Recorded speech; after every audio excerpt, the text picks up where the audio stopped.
नमस्कार दोस्तों, कैसे हो आप सब। आशा करती हूँ आप स्वस्थ एवं खुशहाल होंगे। आज हम सुनेंगे एक छोटी सी कहानी भगौड़ा, जो हम सबको सोचने पर मजबूर कर देगी। सुबह के लगभग 9 बज रहे होंगे।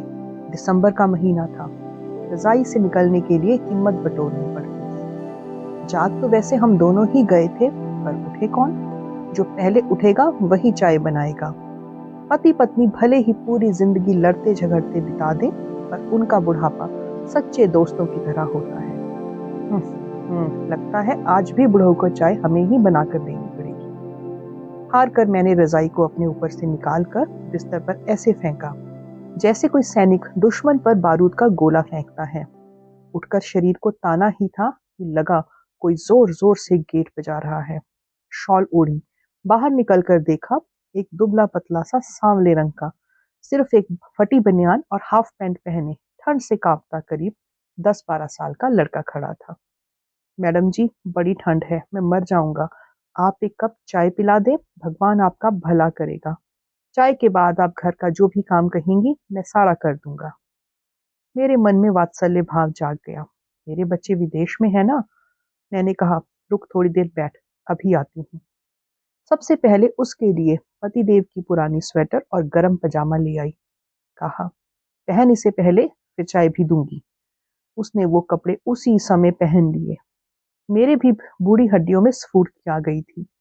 विदेश में बसे अपने बच्चों की याद कर इस लड़के के लिए भी थोड़ी सी ममता जाग गई। गिलास में अदरक इलायची की चाय और खाने के लिए 2 पराठे उसे दिए। उसकी आंखों में कृतज्ञता और मेरे मन में तृप्ति, दोनों भाव एक साथ जाग गए।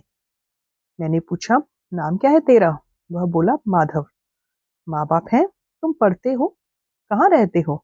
मैंने एक साथ इतने प्रश्न पूछ लिए। उसने कोई जवाब देने की बजाय कहा, मैडम जी आप काम बता देना, मैं कर दूंगा।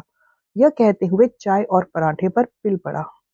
खाने के बाद उसने पहने हुए स्वेटर से अपने हाथ साफ किए और फिर पूछा, अब बता दीजिए क्या काम करूं? कुछ नहीं, अब तू जा। लेकिन उसने तो मानो जिद ही पकड़ ली थी, बार बार पूछ रहा था। तो मैंने पीछा छुड़वाने के लिए कह दिया, सामने बागीचा है, वो साफ कर दो। उसने बागीचे पर निगाह डाली, जैसे मन ही मन सोच रहा हो कि कर पाऊंगा या नहीं। फिर शायद उसने काम के लिए अपना मन बना लिया। मैडम जी आप बहुत अच्छी हैं, आपका पूरा बगीचा मैं साफ कर दूंगा।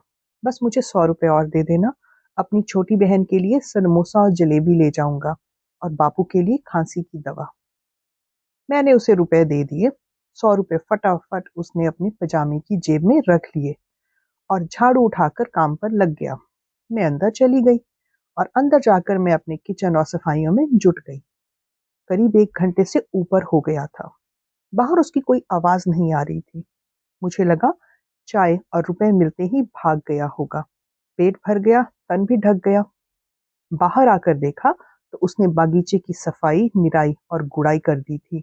यहाँ तक कि जिन जिन पौधों को जरूरत थी उनको पानी भी दे दिया था। अमरूद के 2-3 पेड़ थे। उसने कुछ पके अमरूद तोड़कर रख दिए थे और कुछ फूल तोड़ रहा था। मेरे पास आकर बोला, मैडम ये अमरूद आपके लिए तोड़ दिए गए हैं, आप तो नहीं तोड़ पाती ना? और ये फूल मैं घर ले जाऊं, अपनी बहन को गजरा बना के दूंगा। मैं एकटक उसे देख रही थी। बगीचा सूरज की किरणों के बीच चमचमा रहा था। वो बोला, मैडम जी ऐसे क्या देख रही हो मुझे? आपको क्या लगा मैं चाय पीकर और रुपए लेकर भाग जाऊंगा? नहीं, मैं भगौड़ा नहीं हूँ। नहीं नहीं बच्चे, तुम भगौड़े नहीं हो। जो जीवन रण इतनी बहादुरी से लड़े, वो भगौड़ा हो ही नहीं सकता।